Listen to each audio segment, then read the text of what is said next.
Promotional consideration paid for by the following.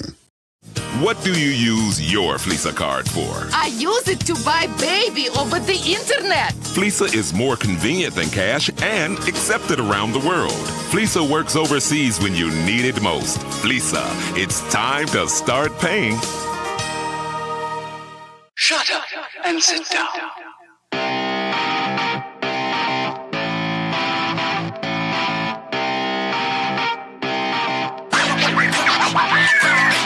Hello, everybody. I want to welcome you to a brand new episode of Third Shift. It is episode 439. And yes, I am Mr. Eric. I'm with you today to have some talks. We're going to talk about games. We're going to talk about lives. We're going to do all that stuff. But of course, I couldn't do it by myself. Well, it could, but it'd be awkward. But I don't have to be awkward today because I've got an old buddy of mine. I've got the old and glorious bastard himself. He's here. It's Mr. Matt with me today on this beautiful episode. We're going to have some fun. But before we have some fun, well, even with some fun, Matt, how's the week? What you up to, buddy? Hello. See, it's one of the perfect episodes of like, before we have some fun, let's both be miserable for like 15, 20 minutes and talk about work and all this other garbage. And then, all right, well, I guess we'll do that show. And then we'll have fun and talk about video games. And it always works out. And it will, because I'm already feeling the show mode just hit. But it happens every time. Almost every time. Not every time. Not every time. But 99% of the times. Oh, but it's been a good week. Well, I mean, sort of. I mean, it's been an okay week because, hey, I've been sick. So I should be here talking to you about 3 awesome shows that I went to see. But for 2 of those shows, I was sick. For a 3rd show, another person was sick, so we didn't end up going. And, I'm not saying like, oh man, I was, sickness, Walking Dead type of person, but it was one of those sicknesses where I had a really annoying cough that just like came on, just like boom, boom, boom. And it annoyed me so much. I'm like, oh yeah, sitting at a small table with a bunch of people in a small venue, one thing you're going to want to hear is everyone's going to love it. Everyone's going to love it. So didn't go to those 2 shows, missed out on the other show because mom was sick. But hey, one show that I did go get to see was a show of like 4 dudes sitting around this table. And then they were like, pull out accessories, and they'd have pens and paper, and they'd write things down. They'd roll dice, and they'd move these little miniatures around. And they'd have a great time because it was D&D. That was the show that I went to see. I was a part of the show. I was an actor on the stage, baby. Oh, D&D, we did it. Oh, boy. You hear that? This man, he won't go to shows in real life, but he'll come make his friends sick with his sickness at the dang D&D show. That's what we all do. We all send the text. I have like, not yet. I'm actually really sick, guys. In case in case you're a worried little pansy and you don't want your friends and family to die, you might want to not do it. But I'm still going to be there. See, now he's ridiculing me because I did exactly that, and I just didn't come. So I didn't come. Because remember, I ended up going, nah, I just don't feel good. Sorry. And I bailed out. That was like the second time that you did it. I've done it twice now? The first time you went, hey, I'm actually really sick, but, just letting you guys know. And of course, James, he doesn't care if you come like with murderous intent. Yeah, come on, sit down, everybody. Well, at least 1 out of 2 times. I would have done it both times, but apparently I got peer pressured the first time into not doing it. I don't do that. Okay. You know what I'm saying? And Kevin, of course, he's done it to us. He's coming there just hacking lungs up, sitting next to me. And I'm like, at least Matt wasn't hacking lungs up. He just had like a confuffled sickness. So it wasn't as bad. It wasn't obnoxious and annoying. Yeah, it was in like the congested phase of just a little bit of that. Now, see, I think I've gotten sick from James because he sits right across from me. So when he does the puff his shirt out and go, it's straight across. Mm-hmm. And like 2 days later, I'm like, oh, why am I sick? Oh, well, James was coughing on me for 4 hours. Oh, it's fine. It's fine. We all do it. It's fine. I don't know about that. But you know what? It was fun regardless. Yes, I agree. We had a good time. I got a point of inspiration or something. I have no idea. I have no idea what that means. I have no idea what I'm supposed to do with that. So I was going to ask next time we get together. Because he said it, and I just put inspiration point. And then we kept going. And then that was it. Never talked about it. Didn't you use it though? I thought you used it. I used it. No, later. Totally gave me one. It was a totally one. Okay. So I don't know what the 1 point of whatever that was. I think it's just a free little bonus. Oh, it was supposed to just be used while we were. I never used it then. So it was what a waste. I thought it was like some kind of. I was going to get like a skill point. You know what I'm saying? Like an actual. Like he was like, "Oh my god, you actually did something so cool and clever. I'm gonna boost your actual character." And I was like, "Oh, that'll be neat. I'll figure that out next time we play." I don't think it was that, but That really makes me sad in my heart now because I thought it was like something really cool. you could wheedle him into that. He's, hey, come on. And we all go, just yeah, it was give so me one good, extra you know? point to my int. You know, I mean, I did something so cool. Why don't I get one extra int point? You know, You like scratch out the like mom and the inn backstory and put like the egg fake out. That's the story you tell at every inn we go to now. Yeah. Hey, you know, did you say this prestidigitation with an egg here? Check this out. And whoop. had this cave fisher all confused. It was crazy. Hell yeah. So yeah, it was a good time. Another one of those times where like, you know, James set up the quote fingers, learn how to kite zombies around encounter that we obviously figured out on our own, but later he was like, oh yeah, that's what I meant for you guys to do. No, it wasn't. Just like this, he thought we were just going to go in and kill the cave fisher, but we're too smart for that. We figured stuff out. Yeah. We showed him up. We showed it him felt up. good. Did what he didn't want us to do. Exactly. And that's what it's all about. But unlike friends I had who used to do it like stupidly and annoyingly, Right. Yeah. we did it within reason, within the means, and what we were able to do without being ridiculous. It's just what it was. That's perfect. So yeah, great time there. And then let's see, any other real life stuff? No sickness, blah, blah, blah. It snowed and didn't matter, blah, blah, blah, blah, blah. Video game front, playing Metal Gear Solid 5. Of course, got back right on that horse, D-horse, ever since I got back from the cruise. And I got to the first ending. There are obviously two technical endings. Like there's one ending where you see the credits, but then the game keeps going. That's the one I got to. And I will say, I see why some people don't like this one as much as the other Metal Gear Solids.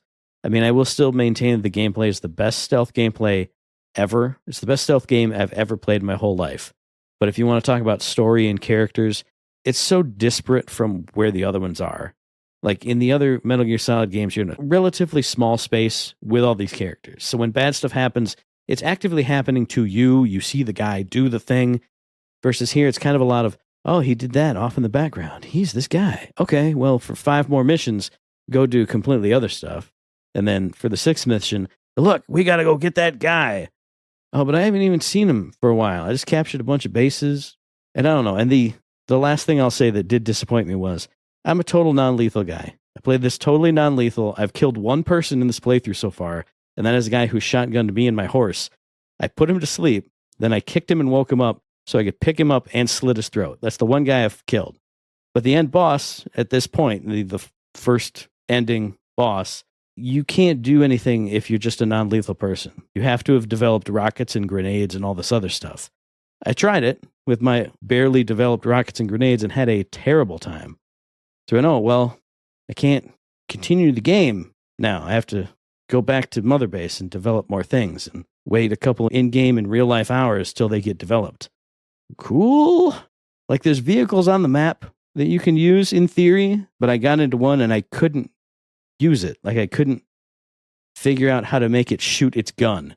And then there's other, even stranger types of vehicles that I've never driven in this game that I'm like, well, I don't even know how I would shoot that gun either. If I can't even figure out a goddamn tank gun, it should be easy, but it wasn't easy. But I eventually did beat the boss. I saw those credits. I'm moving on through the game, and it is still fun. It's just, okay, last thing I'll say about it. I'm getting frustrated because there's a bunch of like riot armor guys now. So my trank everybody with my trank sniper rifle and my trank pistol, it doesn't work as well.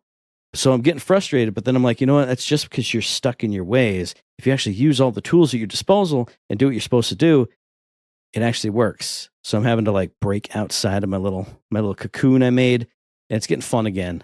But I know it's getting towards the end. Anyway, the other game I played, I got in a stream of it. It's a game called Keep Driving, which I'll talk about as my release this week. Eric, what have you been doing this week? Well, you already mentioned the D&D, and we did have a good time with that. Had a lot of fun, hung out with friends, had a lot of good moments. And then beyond that, did family stuff. I'm not sure what, but we did family things. We hung out. We did stuff like that. And of course, I got hooked before this, but also this weekend for whatever reason. I got into it big time. Was it's a Michigan guy, and he's something hockey, old time hockey, and he lives up in I think the UP, and he does all these really cool YouTube videos where he's like, "Okay, buddy," and he's got 2 dogs, and he makes like a meal. And he's always got some like retro video game going, or retro movie going on his old VHS. and he lives out of this like really cool like camping van, and he's just out there in the nature doing stuff. And like I said, he's always cooking some yummy yums up while he's doing it, and he always has a thing of pop, and of course it's a nice cold Verner's that he pours in the cup, and he's like, "Okay, buddy, here you go." And then he shows you his blueberry pancakes, and he goes, "And a cold pop," and he pours a nice cold pop out, and it's so wonderful. It's like comfort food. You just sit there at night when you're just tired and don't want to do anything else, and you just watch old time hockey, and you're like, "Yep, that's Michigan, baby. That's it." I got Shay on it, and then he went down the rabbit hole, and he loves it. And I was going to mention to Matt, but I forgot. But here it is. Now Matt knows old time hockey. It's going to be great, Matt. You're going to love it.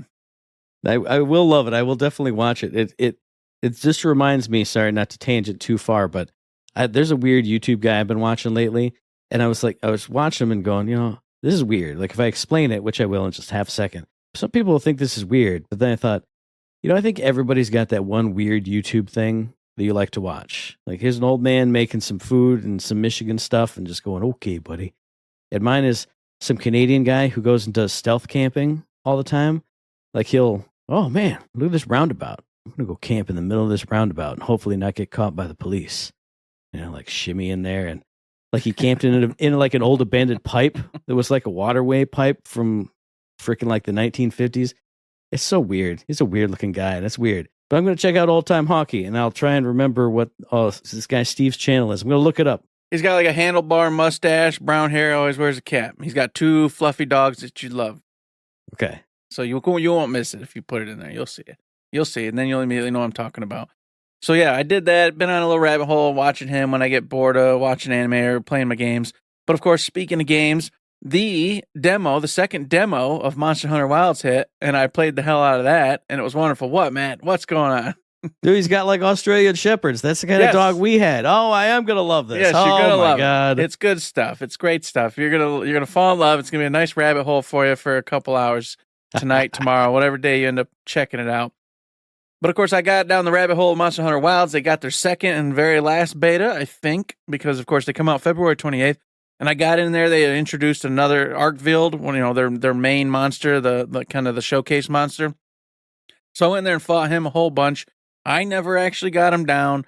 I never found a team that was able to do it. We'd either get him really, really low and then run out of time, or straight up be slaughtered. But I had a lot of fun nonetheless. And then I fought the dragon that they had in there as well. That was also a lot of fun. It was great. I am so stoked for this game. I cannot wait for it to come out on February 28th. I didn't get to play with Shay at all due to him working, different hours and everything. So I was solo or just running with, randos, and I just go join other people's groups. They've got this game under wraps. It's easy to get in, get out with people. There were some connectivity issues where it was like booting out of the groups halfway through. I'm assuming that'll all be fixed up when the game's launched, obviously. But the graphics are wonderful. Music's fun. Character models, everything's great. The monsters are really cool. They've got classics coming back. And then, of course, these new monsters that you're trying to figure out what their rotation is, what they do, how they act. It was a great, great time. I will say the only hiccup I did have was that the very first area you're in has a lot of like high and low areas and a lot of like pathing that you're going to want to be on your mount to like traverse faster and get to where you want to go. It was a little bit confusing and made it a little tough for me to like harvest honey and herbs and whatnot to get the greater mega potions. But once again, playing it, I'll get used to it and get to know where the paths are and how to do all that. So it was a lot of fun. And then, of course, the other game I checked out was some Silent Hill 2. I've finally been on board with this, as I told you guys last time or two. I am smoking through this game. I am now in the underground, the Abyss, which is underneath the like historical society building or whatever. I've done jump down into the deep holes, and strange things are occurring now. And we're getting to the gritty nitty of it all. So I feel like, as I told Matt, I'll probably finish that up this weekend. I do only play it in a couple hour stints just because of how intense and crazy and what jawbos it is. But we're about to have our big confrontation with a couple weird, out of this world monsters and another big fight with, of course, Pyramid Head, if you don't know. So it's about to get even crazier. So part of me is excited. Part of me is like, oh man, this is going to be rough. But we're going to get through it. And I'm going to enjoy the holy hell out of it and then move on to whatever the hell I play next.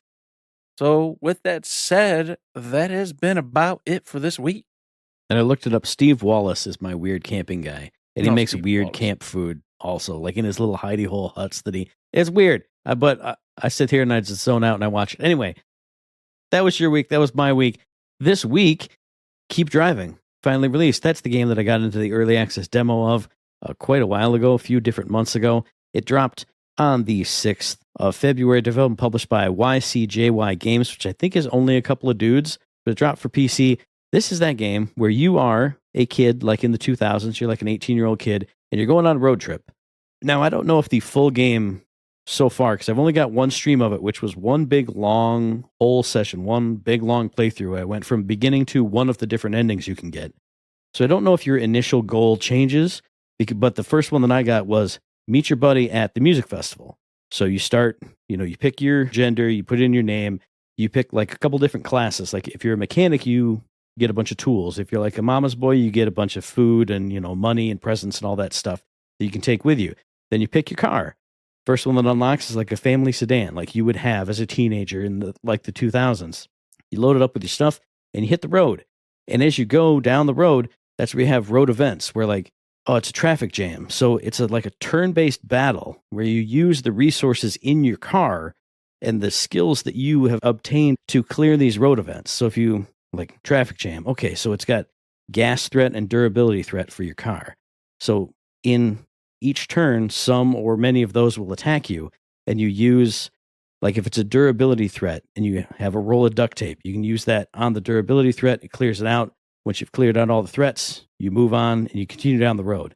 It's hard to describe, but when you see it in action, it makes sense. Like you can look in your trunk of the car and you can have all this stuff, all these things that affect your stats, the car stats that you can use to affect these threats on the road. And at each stop along the way, because it's a big old huge map. In the demo, it was a pretty small map, but now it's like this big expansive map. You can go from one town to the next, and there'll be gas stations, there'll be cafes, there'll be this, there'll be that.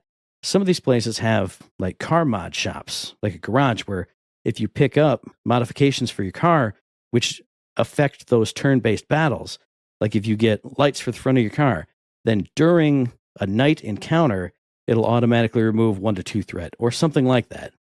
You go to a garage, put that part on your car. Now those encounters are a lot easier, a lot cooler. You get a bunch of different actions. You can also stop and pick up hitchhikers. And each one of those has like a pro and a con. They'll have a skill they can use. But anytime that, say, the songwriter you need to have room in your car for his guitar. So it takes up like an 8 square space in your trunk. But as you level him up, he gets more skills that help you clear those road encounters a lot easier. But he also gets more cons with each one of those that you get. And they'll sometimes also have a story. Like I picked up the kid. It's a little girl on the side of the road with like a little stuffed bunny. So she has skills. She has things that affect you in a negative way. But eventually, as you go through the towns and you hit like a pub where there's like a message board where people pin up side quests for you to do. Hey, our daughter's lost. Can you bring her over here? I think for her, actually, she goes, I think my dad lives in Jarmusburg. Go to Jarmusburg. Nope, this isn't it. I'm just a dumb kid. I don't know where it is. Go here, go there, a couple side quests, finish off the main quest. Then you get the bunny. She leaves the car, but you get that bunny, which helps out your stats. It's really cool. Like I said, it's kind of hard to explain, but when you see it in action, watch my stream, watch my VOD of it. It's so much fun.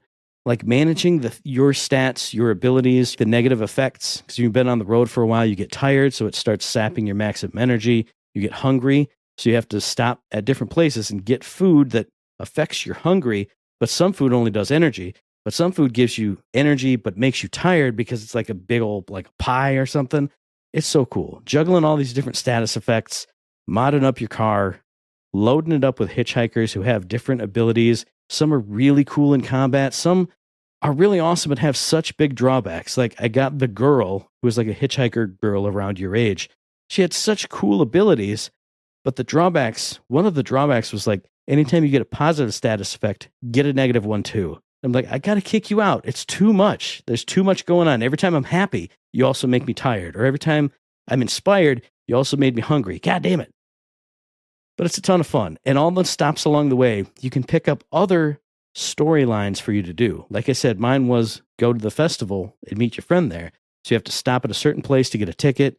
You can optionally get a tent, and then boom, once you make it to the festival with those 2 items, that run is over, and you get a nice little ending, and it puts a little photo kind of in your scrapbook. But along the way, you can find other storylines, and it's like a mailing envelope, and you rip it open. Oh, get this and this and this, and go here to do this.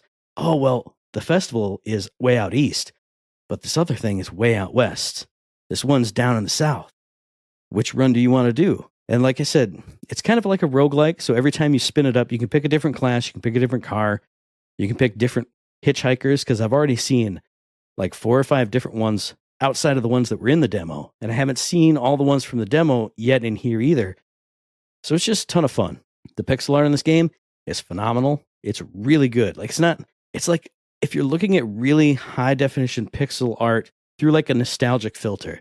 It's got soft edges around everything, but it looks really nice, really cool. The music is great. Sadly, I have to put it on streamer mode, so it cuts out a lot of the music. But the music that's in there is rockin' or groovin' or just chill, fun road trip music. Every place you go, there's different backgrounds. I was going through fields of flowers, these big giant mountains. When you get into the city, it's totally different. A great game. Like I said, pretty small development team as far as I know. Might just be 2 guys. Check it out. Keep driving. It's awesome. I love it. I can't wait to play it again. Everybody check it out. Indeed, I did watch you play a whole bunch of that while I was in and out doing all sorts of stuff. It looked really, really cool and like a lot of fun. So for sure, follow up on what Matt said. Now I'm going to tell you about a game that I have played the demo of as well. And of course, went and watched a review over at Noisy Pixel and a review over at IGN to kind of get thoughts on a couple of different opinions on what people were saying about this particular title. That is Legend of Heroes Trails Through Daybreak Part 2. It arrives here in the United States February 14th for PlayStation, Switch, and PC. Not for Xbox, unfortunately. I don't know what the deal is with that. That's crazy talk to me. However, it's developed by Nihon Falcom, and they, of course, did all the other Trails of games. This has gone back 100 years plus. It's an ancient RPG series that spans a long time. And that ties in because I played the demo. I kind of talked about it a little bit. It was a little bit overwhelming. Didn't know who the characters were. Your main character is going to be Van Arkwright, and apparently he is the main character, of course, in part 1. An issue takes place. You solve it. The land goes back to peace. I think it's Almada or whatever, and the land of Calvards, all at peace again. However, some agents in the Central Investigation Agency die. The CIA or division, I think it's called CID. We don't go to CIA. That's infringement, right, Matt? I don't know. They get slaughtered up in this capital area. So a bunch of people get put on the case. That includes old Van Arkwright and his former girlfriend / associate. So now they're on the mission of figuring out what the hell's going on. Why was this division killed? And so the adventure begins. And you, along with a bunch of people you already know from Trails of Daybreak 1, go in on this and start going on an adventure. I didn't know who these people were. It doesn't really tell you who these people were. They assume you already know. So first and foremost, let me tell you, if you want to play this game, make sure you play part 1 first, because it's not going to make any sense to you, which it didn't make any sense to me. However, I told you last time, I'll tell you this time. Graphically, vast improvement from Trails of Daybreak 1. Looks very, very good.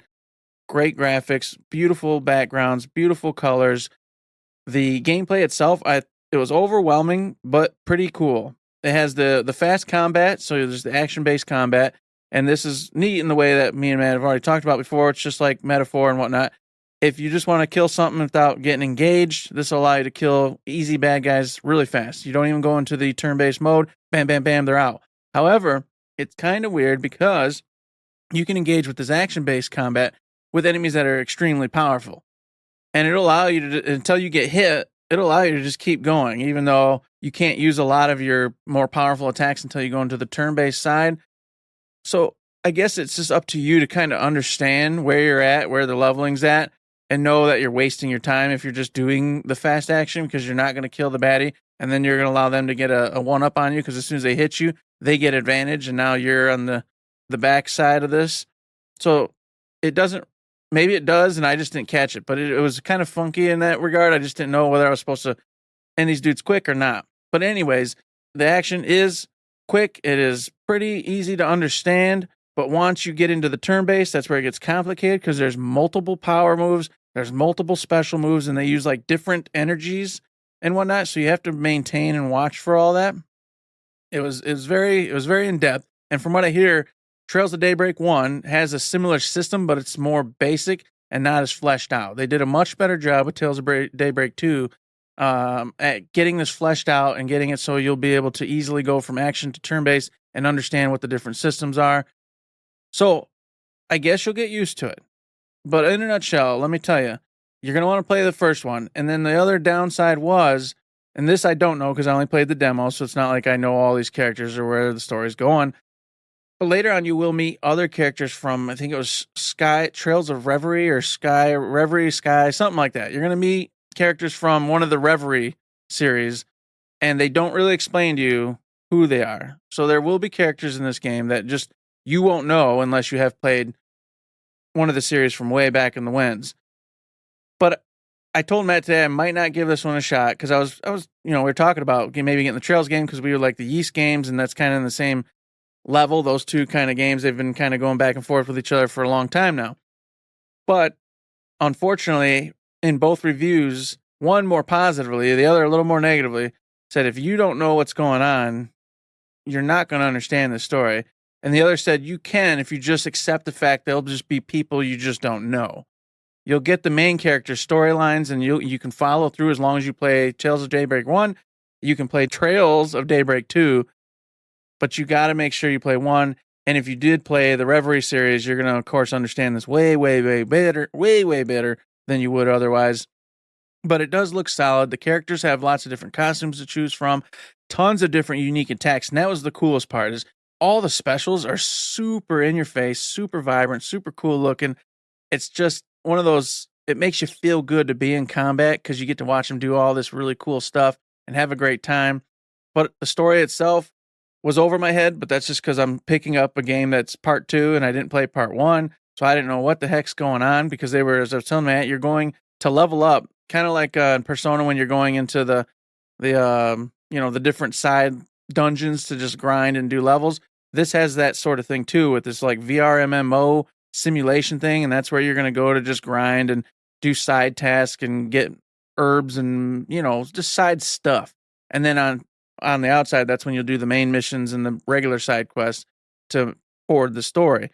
So it's a huge game, and it's got a lot of systems in place from, of course, all the predecessors that have come before this. So just make sure if you want to get into this one, do a little homework, check it out. Definitely play Trails of Daybreak 1 first and see if it's for you. I haven't put it out yet because I really do want another big RPG to play, but it is a little daunting because there's a lot of stuff going on and a lot of different systems that you're going to have to manage. And there's a lot of side games and side quests you can do, but you can also skip them. There's a card game in this one. Apparently, Noisy Pixels didn't like it. IGN said it was okay, not too bad.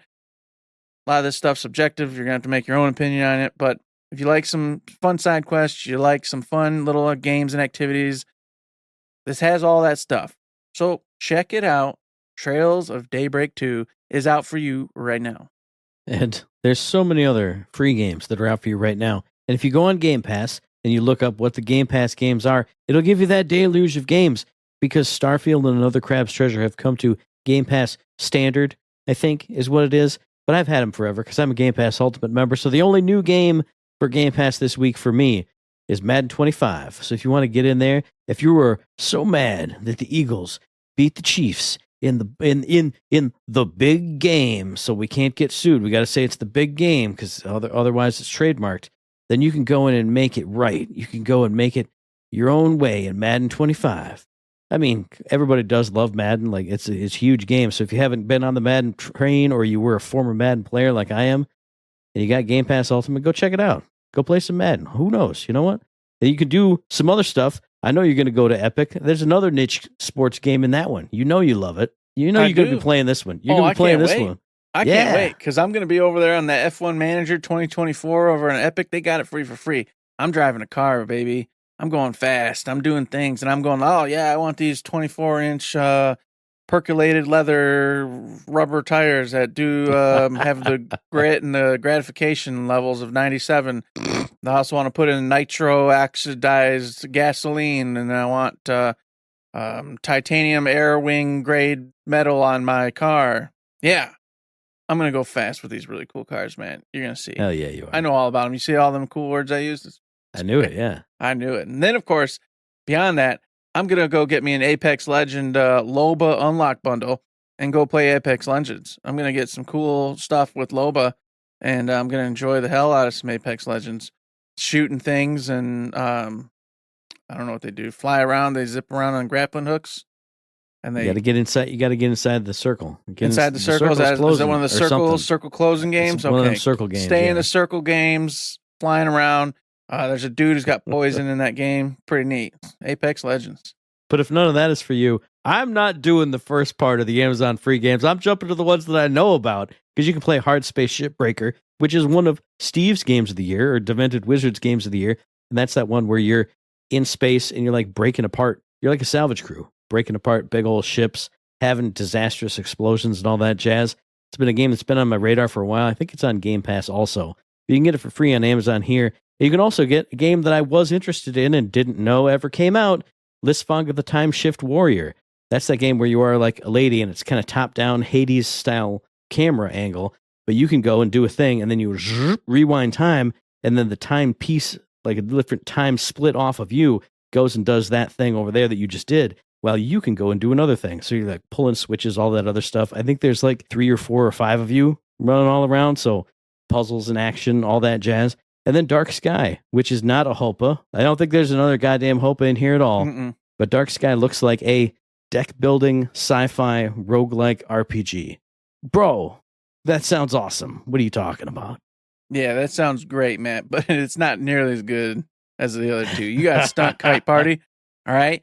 You want to trick out your kite, Matt, all right? You want ultra-thin wire. It's Radeon 72 wire. You want to pop that on a crisp titanium alloy handle with the dual thumb-wheeled action going on, and then you want that super spear kite going up in the air. It's got the, oh my gosh, you know how many kpms of wind it's catching? It's all of them. See, that's exactly why I left it for you, because just like you're an expert on F1, you're an expert on flying kites. Yeah, that's all I used to do. I was a professional and did it competitively for years. So if you want to go do this and like simulate being like me back in the day, another job that Eric had. Yeah, I've done it all, buddy. Stunt kite action. You know, you're getting it on Stunt Kite Party. So go play that game. And of course, you left the best one for last. The Smurfs 2, The Prisoner of the Green Stone, man. I lived and breathed Smurfs. I went to a town and I found all the Smurfs, and we had ourselves a grand adventure traversing this town. And then we watched all the movies together, and I got to know them all over again. And I can go la la la la la la la la la la. You know what I'm saying? I know the song. I've lived it. Here's what's beautiful is Discord did it again. Like as soon as you started singing, it went, "This is nonsense. Cut it out." And like the very last la is all I got. I'm like, oh my God, this is ridiculous. Hey, I used to live and breathe Smurfs back in the day when I was a kid. I even played that notoriously horrible like Atari game where you're jumping over spiders and stuff. Played that at my uncle's house. Me and like all the cousins all around. Play this, play this, play this.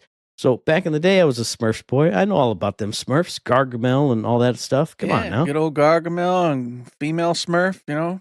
Man. God. Smurfette. See, I know that. Smurfette, yeah. She was made just to seduce them Smurfs. It was nefarious. But then the power of friendship overcame. Yeah, the power of friendship overcame all, and then her and Papa Smurf were able to start breeding new Smurfs. So it was a really good deal. Mm-hmm. But yeah, you know what? Prisoner of the Green Stone. It's about a green stone. You can be imprisoned inside of it. The Smurfs can. It's a bad news bears, man. And I bet you Gargamel, he's in on it. He's in on it. I got come on. Money. He probably was reformed. I think it's fine. You know. You think he's going to help them get out of the Greenstone? You can't judge people just because they did bad stuff in the past. You know, this is the modern day. It's 2025, Eric. We got to let that stuff go. That's true. We got to let that go and just assume you're good. All right. Yeah. Well, you know what? Time will tell. Everyone's going to go play this one for sure. So I know for sure. Generic, Demented Wizard, Nomables, we're going to hear from you. I can't wait to see what you think of this one. I can't wait to see where it lands on everybody's Game of the Year list. Just like so many games in the PlayStation State of Play, I got 3 sheets of notes. Now, that's not fair because I wrote everything down, but I got lots of things underlined. And I'm just going to start from the beginning, which isn't the true beginning, because there was a game showed off at the beginning that only Eric would care about, though they did show that lady with the glasses and the really pretty blacksmith lady. Told you about her. But I'm going to tell you, Shinobi, Art of Vengeance, that one woke me up. As I fell asleep from Monster Hunter, they showed off that 2D Shinobi bouncing off of walls and slishing and slashing and doing all the cool stuff from the people who brought you Streets of Rage 4. So like Dotemu, I think, are the ones behind it. It looked great. I never played the Shinobis back in the day. I was not a Sega Genesis kid, but this looked awesome. 2D hacking and slashing and having a good time.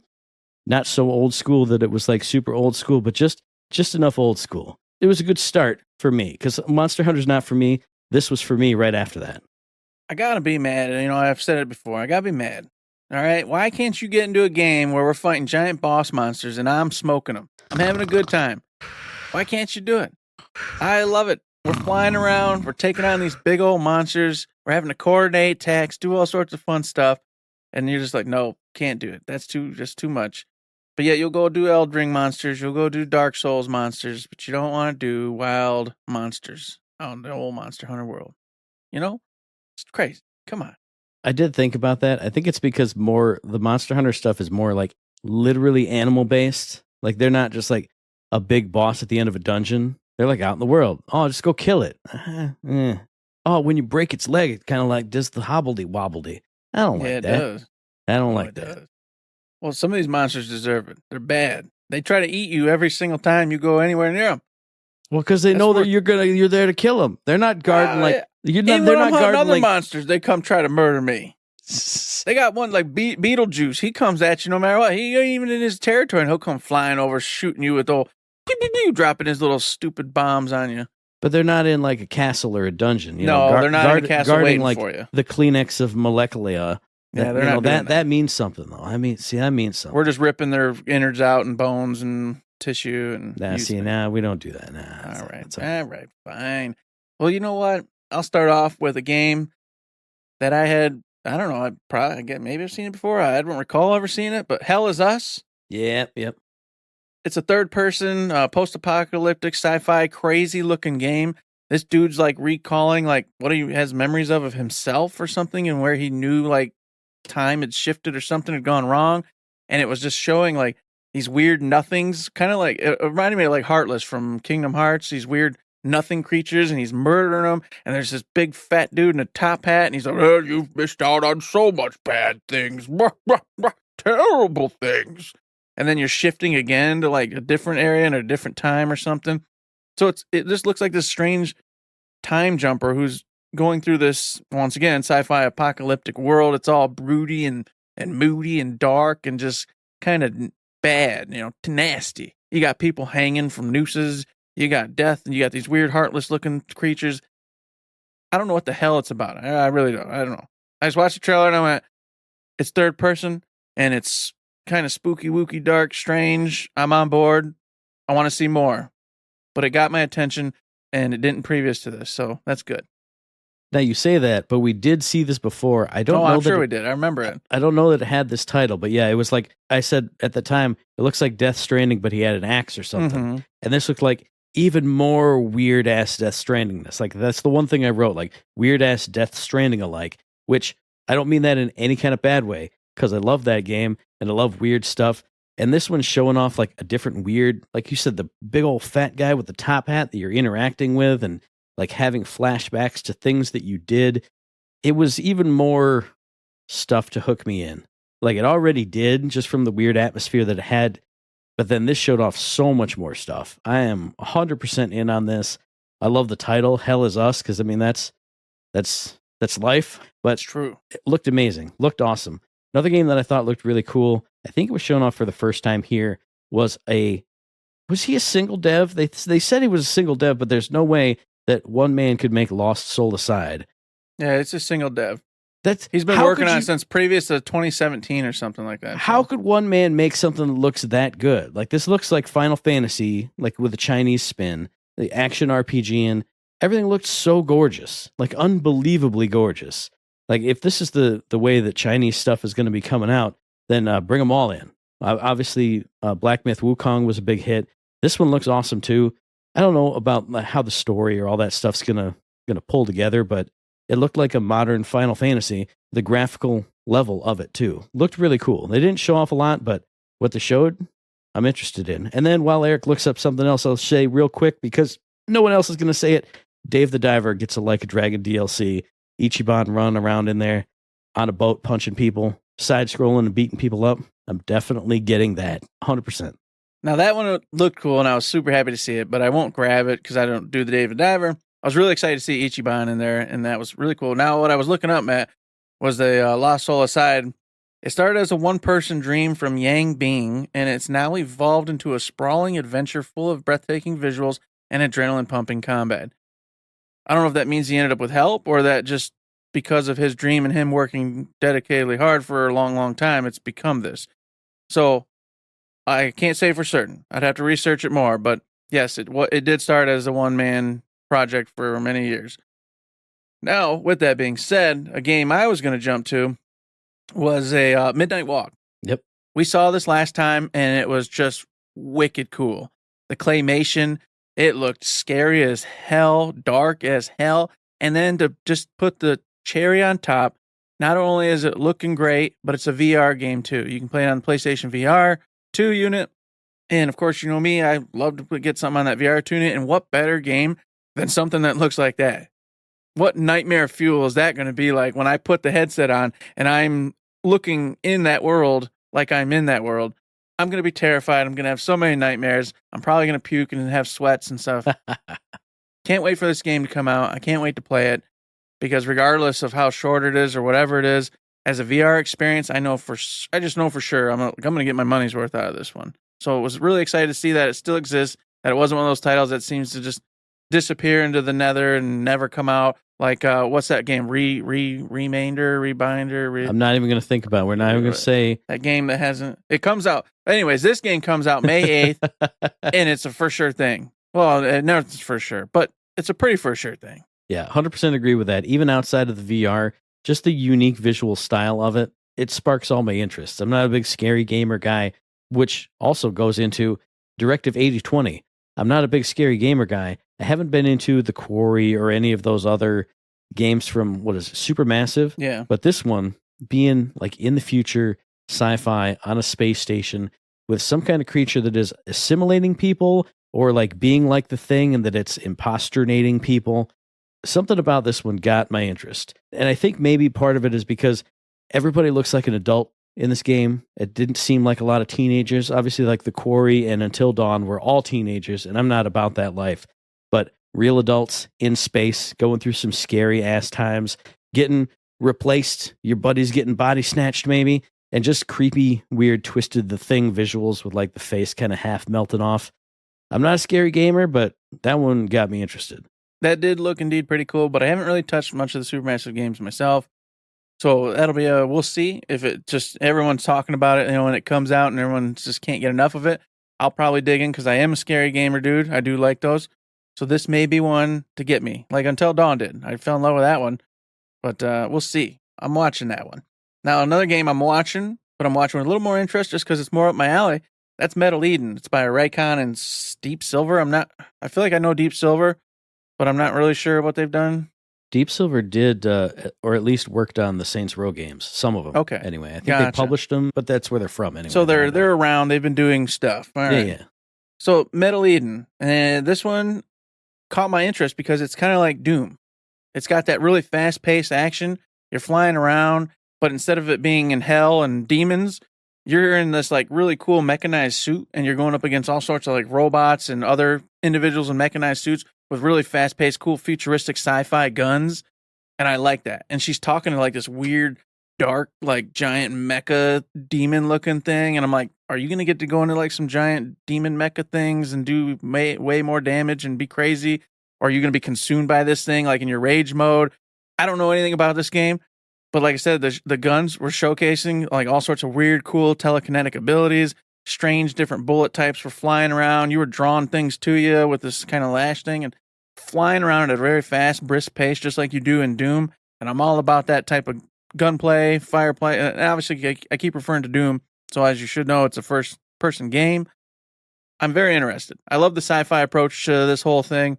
So I definitely want to get more gameplay, see where it's going. see if the narrative's there, to get me drawn in and keep me wanting to kill all these said robots, et cetera, et cetera. So definitely on the radar. Check it out if you like the Doom 2016 and Eternal games for sure. That one's definitely on the radar, but I need to go back and watch it because I'm trying to picture it and I'm blanking on it right now. So I'll definitely go back and check that one out. But I know right after that, there's a game called Mind's Eye, which was like a sci-fi military shooter / drive-in type of game, like third-person adventuring, sort of in the future. You were a character who had this piece of software on his neck and something bad happened and now it's coming back and taking over the world and all this other stuff. And I will say, I wrote this down because this looks like a matte game. Like if you look at the shooting, it doesn't look that great. If you look at the driving, it doesn't look that great. Doesn't look that great. Yeah, it was like, I felt that too. Kind of floaty, kind of a little slidey. Everything seemed a little off. Yeah, but when I was looking at it, it put me in mind of like a Saints Row game or one of those games that's not like AAA tier, but it's like a B tier game that looks like it's just going to be fun. Like if I'm in this level, I'm going to drive my car, I'm going to blow a bunch of stuff up, I'm going to peel out and, run a bunch of people off the road, and it's not going to be AAA levels of slick. And I'm not saying that to put it down. I'm just saying that's how it looked. But it just looked fun. It looked like a kind of game that everyone else is going to crap on, and then I'm going to play it, and I'll go, this is actually a lot of fun. So I don't mean any of what I'm saying in a bad way, but something about it in that like B tier level, I was just like, hell yeah, I'm going to play this, and I'm going to blow stuff up. So there, Mind's Eye. Check it out. I don't know. It looks good to me. Yeah, and for me, I was interested at first, but like you said, the visuals and how everything was looking, I was like, well, it's not bad by any means, but you know me, I'm always going to play the big, shiny new games, so it's unlikely that I'll get to it. But I'm glad that you're going to, because I'm going to be playing a game that you're definitely not going to play. So we'll have some back and forth. And that is a game I'm so stoked about. I can't wait. Sonic Racing Cross Worlds, baby! Woo! And I would never say I'm excited about this game except for one fact, and that's because it's Cross Worlds. And everybody conjectured, does that mean they're going to use Sega games in general? And then they showed this brand new trailer. And guess what? I got real sad, because there was no other characters. It's just Sonic characters. And so I went, well, maybe I don't have to worry about this game, I guess. And I said, well, it'll still be fun to play. I love kart games. The girls love kart games. This will still be a great one to get. So I was like, maybe I'll still get it. And I watched it, some more. I watched it again. And I went, man, they're getting in airplanes. They're getting in hovercrafts. It's like Diddy Kong Racing. Eric loves Diddy Kong Racing. Do they got like an adventure like Diddy Kong did? Well, they didn't talk about it. They said, no, we don't know. Who knows? Maybe we don't know. So I don't know, but there's hope. There's hope that there's going to be a really cool adventure to this game that, just like Diddy Kong, I'm going to have a great time with, and I'm going to get to go on hoverboards, and I'm going to get to go on airplanes, and I'm going to be in, of course, kart games. And then another glorious thing happened after watching the trailer and enjoying it for what it was. Furthermore, they did some interviews and post previews, and they said, no, there will be cross characters from other Sega franchises. And I went, bam, all playing Persona characters in this game. I know it. I cannot wait. I'm playing Ichiban in this game. It's going to happen 100%.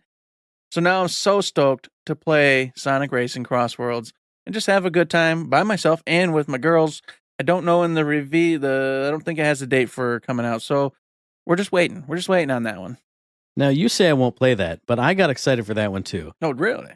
The only reason it's not underlined is because I didn't see Kiryu in a little cart having some fun times. But when you tell me, oh yeah, we'll definitely have it, it's at least on my radar. It's probably not a day one pickup, but it's one of those, I got it for free on the PSN. Now I'm going to go in and play all that stuff and have a good time, because I'm not a big kart racer guy, but man, those karts and those tracks looked clean. Like, it looked really nice. And I was like, hell yeah, I could go for some karts. Now, a game I know Eric won't play, but I will play, is Warriors Abyss, which is the roguelike Muso. Dynasty Warriors, Samurai Warriors characters are like in hell with like a Hades camera perspective, isometric perspective, taking on thousands and thousands and thousands of enemies. And I went, sweet, I can't wait for that to come out in a few months when I have time and budget and opportunity to play that. And they said, it released today, idiot. And I went, oh boy, well, I'm going to have to break some rules and bend some boundaries and do all that stuff. But a different spin on the Warriors characters and the Warriors series, I have always been for that. So even though, who knows if this is going to be great or not, but I'm definitely interested. Something new with those characters, calling in legendary characters for assists. It's going to be great. I mean, I love the regular games. I love Hades style hack and slashing.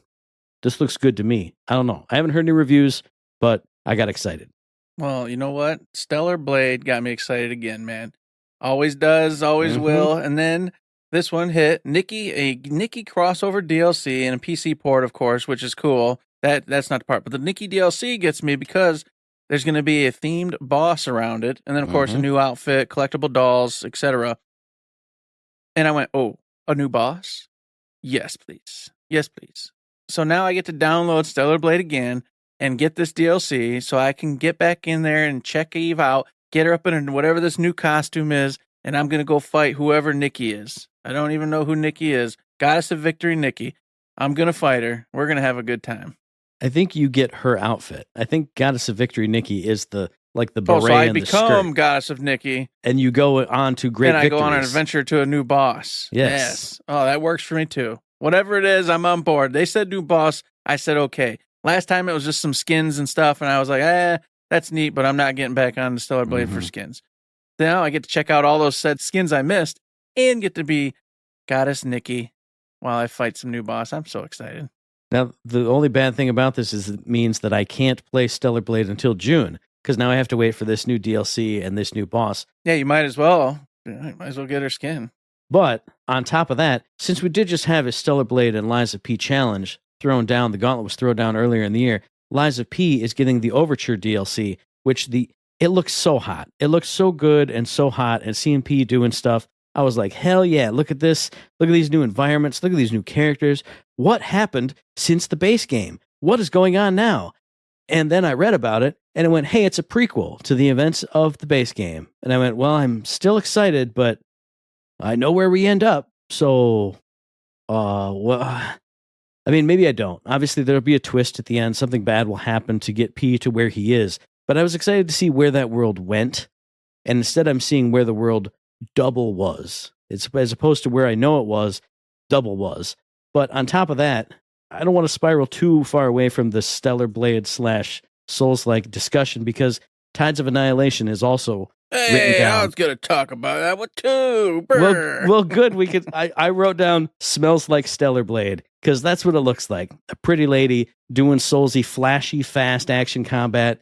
They had like a little Soulsy zone here, just like they had the spooky zone earlier.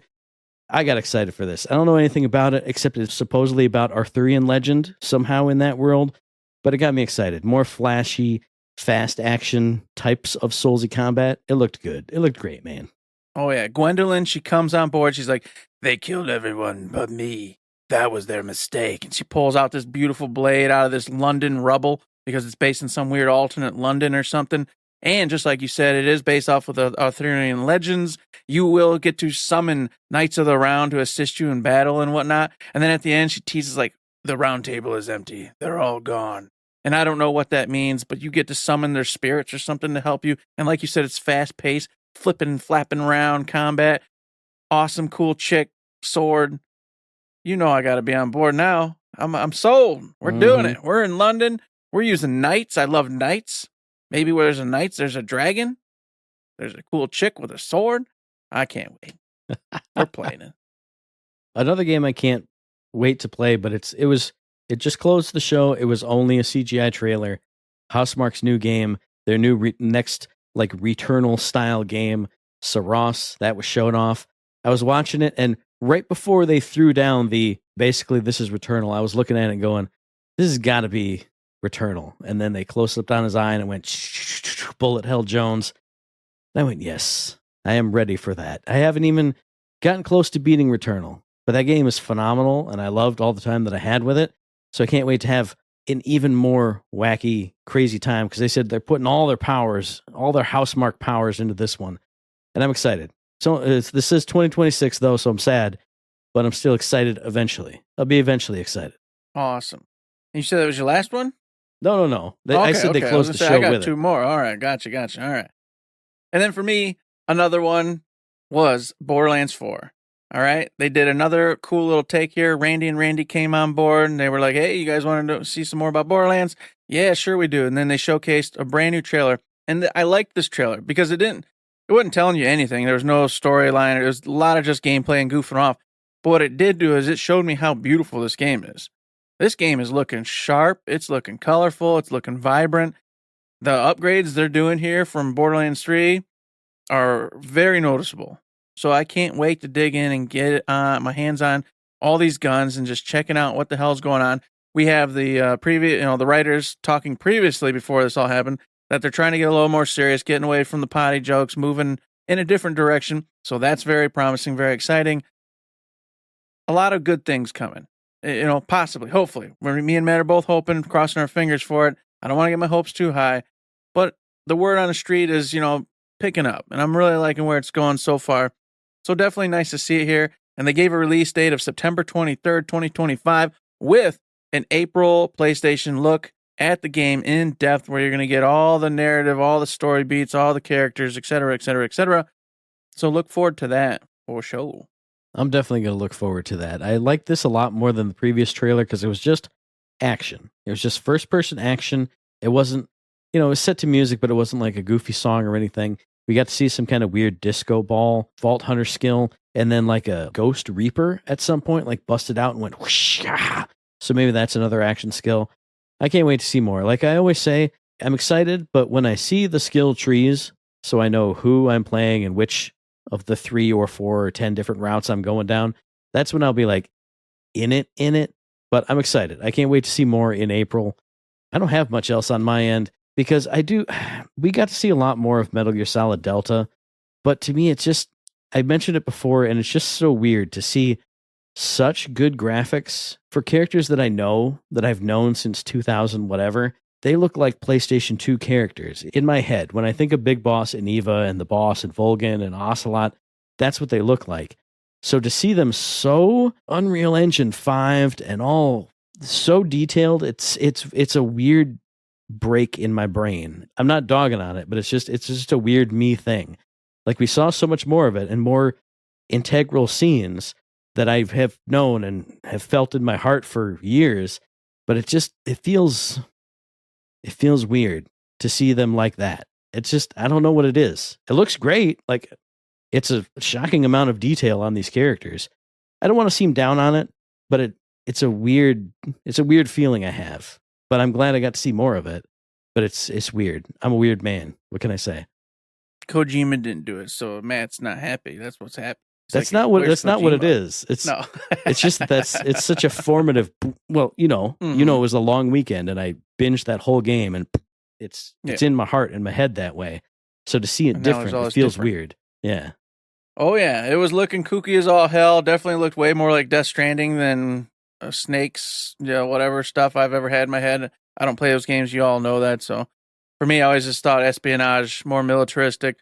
But this preview made it look like, oh yeah, that's straight out of Kojima's craziness. Mm-hmm. None of this makes sense. It's all whack job. Okay, I see why everybody likes Death Stranding, because his crap was just like Death Stranding before. I just didn't know. So yeah, so I learned something, I guess. Yes and no. So since that's you wrapping up, I'll give 2 quickies really fast. Now, the Days Gone remastered. That was looking really sharp. I really am tempted. I never played the OG. Well, I did play the OG, but I got really kind of irritated with the whole motorcycle mechanic. I wasn't picking up what I should have on that. So I was like just stealing bike to bike to bike instead of taking care of my bike and getting fuel and repairing it and doing. So it ended up becoming a mess, and I quit the game. I was probably maybe, I don't know, like 4 hours in tops. So it wasn't like I was super deep, but I was in there. And then I said, well, you know what I'll do? I enjoyed it. I just didn't like that mechanic. So I watched the entire playthrough of the game from front, very, very beginning, all the way to the end. And I loved it. I really had a good time watching it get played all the way through. And now that it's being remastered, I'm like, well, now I watched the guy, so I understand what you're supposed to do with the bike. And maybe this is it. Maybe this is where I go back and have my own adventure with Deegan and Boozer, and have a good old time. So it depends on what I'm doing in April and what's out. Depends on whether I might do this one. Hence why it's a iffy. And of course, my last iffy is Onimusha. I loved Onimusha 1. I think I played Onimusha 2, but that could be a false memory. I never touched Onimusha 3. But I did love part 1. It was very short. They did really release it just recently. I didn't play it though. But now they showed another trailer for the newest one coming out, and it looked really cool. I love the humorous nature of the main character this time around instead of it being super serious. He's well, he's serious. He's killing, murdering things and whatnot, but he's kind of like joking around while he's doing it and kind of not understanding what the hell's going on and just going with the paces. I really liked what I saw there, and I can't wait to see more, but it's not 100% sold for me, even though it should be. I don't know why. I guess it's like your Solid Snake thing going on. I'm like, I should love this and want to play it, but I'm like, nah, I don't know. Maybe I will. We'll see what it turns out to be. So I'm interested, but not sold 100% yet. Yeah, I agree with that on that one too. The character interested me more than the gameplay stuff, so I'll keep a watch on it. And I did find one more for me, and it is a very Matt thing. Dreams of Another, that weird existential artsy game where they're like talking about how the death of something isn't really a death, it's the birth of another thing, and like you are this character with a gun in this cloudy world, but you use the gun instead of to break things apart, you form things together out of this weird mist. It looked very strange, like very artsy, very A24 type of not for everybody type of a game, but that's what made me interested in it. It had this like cloudy, dreamy graphical style and just have some kind of weird existential life and death, figuring things out, like entropy versus order type of a thing to it. I don't know. It looked interesting. It looked like nothing else. And I'm all about that type of stuff. So I'll be checking that one out too. Very nice. Yeah, gun, shooting bubbles and healing stuff. That's not for Eric. He can't do that. He needs death, decay. That's why you get to play Doom, and I get to shoot guns to make things come back together again. So I know there's some other stuff on here that we didn't talk about. There's a couple little underlines here that I only had quick hits on, so I didn't want to waste everybody's time. So what do you think out there in podcast listener land? What did you miss? What are you excited about? And what is your answer to Uncle Matt's Trivia Corner? And Eric gets to answer 2 live on the air because you were not here for last week. Oh, baby. Those of you who were here last week will remember that the question was, and this goes to Eric live right now, where is the open world game Forza Horizon 4 set? Open world game, Forza Horizon 4. France. You're actually close. Everybody gets to know the answer is Great Britain.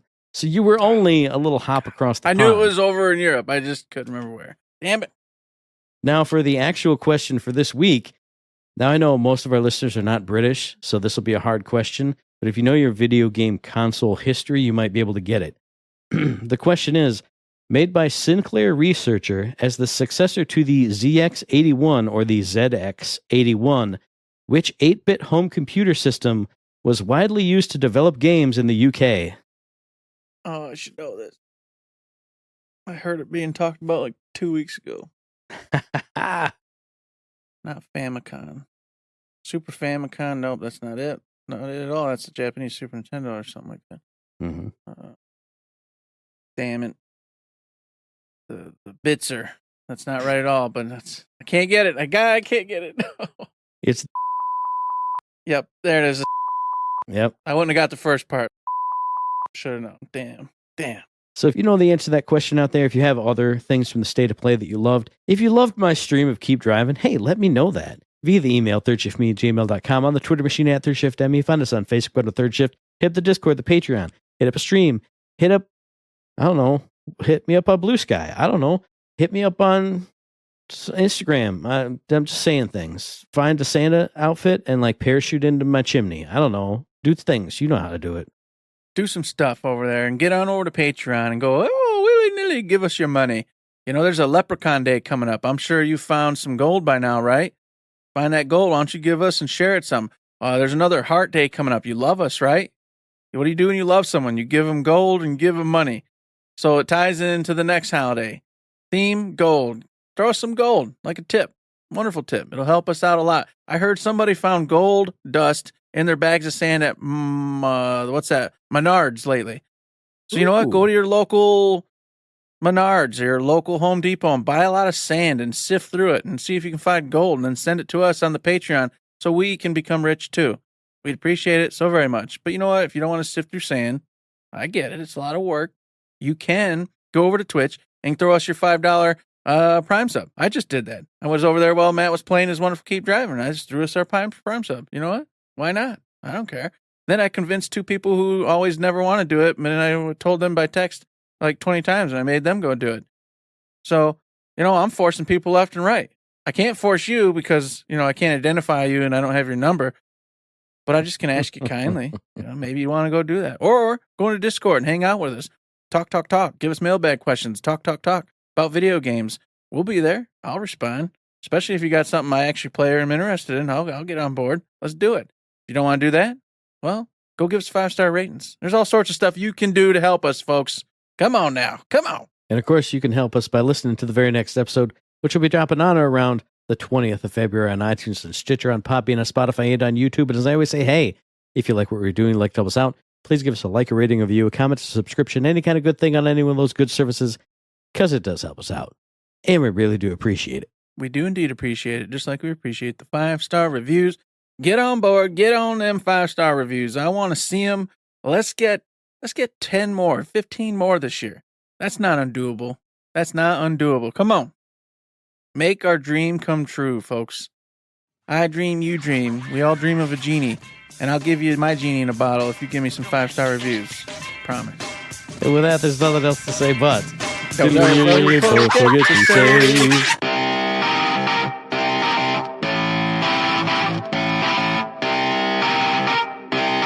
Shut up and sit down. What was the Genie in a Bottle song? Remember the Genie? No, that's the Genie in a Bottle. I know. Genie in a Bottle, you got to rub me the right way. Why don't you rub me the right way? And that's not right. So what song are you actually thinking about? Was it no, not the that old song? one? Remember the Genie song from back in the day?